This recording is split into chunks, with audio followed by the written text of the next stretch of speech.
ये हमारा हम सोचते हैं कि हमें इस पर विचार करना चाहिए और आप सबसे मैं विचार आमंत्रित करता हूँ इस विषय पे।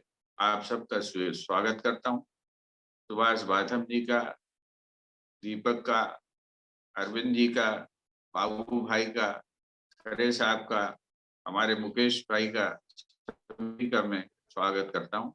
आप शुरुआत करें। कौन बोलना चाहेगा? सर मैं रखूं अपनी बात?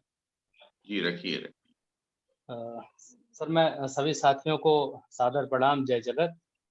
मैं प्रवीण कुमार खरे हूँ, छतरपुर जिले से रहने वाला हूँ और एक वैचारिक गांधी विचारधारा को अनुसरण करने के प्रयास में लगा रहता हूँ।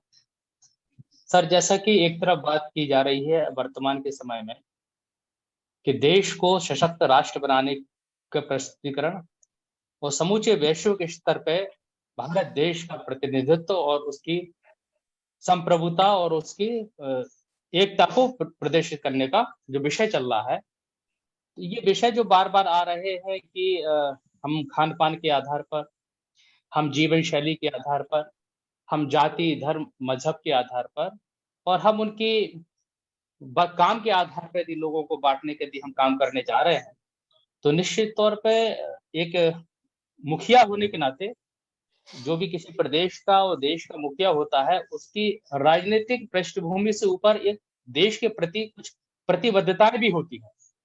देश के प्रति कुछ वचनबद्धताएं भी होती है कि एक दूरदर्शी दूरगामी एक सोच होती है, क्योंकि राजनीतिक व्यवस्था तो आज है कल नहीं रहेंगी, कोई दूसरा व्यक्ति उस पर आके बैठेगा। तो जब मुखिया के माध्यम से कोई ऐसी बात की जाती है कि जो पीछे आने वाला हमारा जो भविष्य होगा, जो पीछे आने वाला हमारा दृष्टिकोण होगा, वैचारिक जो सोच होगी, उसको भ्रमित करने का प्रयास करना, ये बहुत बड़ा साजिश और षड्यंत्र है। निश्चित तौर पे हम ऐसी बात करके ना तो संप्रभुता की ओर बढ़ पाएंगे।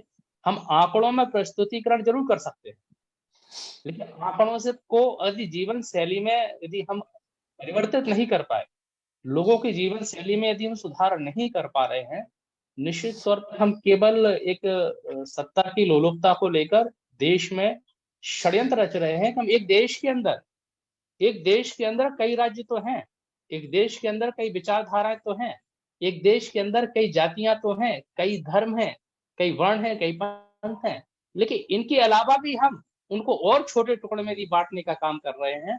तो निश्चित तौर पर हम देश के भविष्य को लेकर और देश के वर्तमान के साथ साथ देश की जो हमारी पूर्वजों के द्वारा दिए गए हमारे सैद्धांतिक विचार है और सैद्धांतिक जो हमारे उपनिषद है या धार्मिक व्यवस्था है, उनके साथ भी हम छल कपट करने का काम कर रहे हैं। सर मुझे तो ऐसा लगता है सर कि ये केवल राजनीतिक दलों का ही दायित्व नहीं है और न केवल जिम्मेवारी है, एक सामाजिक व्यक्ति होने के नाते, भारत का नागरिक होने के नाते हमारे भी कुछ नैतिक दायित्व होते हैं।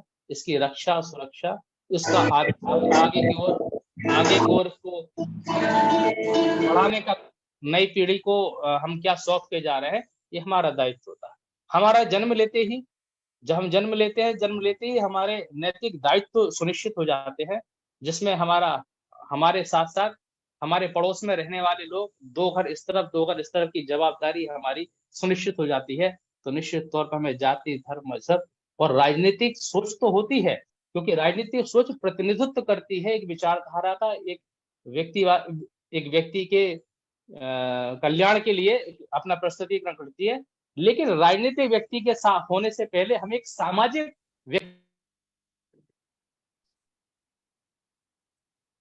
बेहतर काम कर पाएंगे। जी सर। थैंक यू भैया। नमस्कार। मेरा निवेदन है कि 5 मिनट के अंदर अपना वक्तव्य पूर्ण करें, क्योंकि समय की बाध्यता है। अब कौन बोलेगा? कुशवाहा जी बोलेंगे?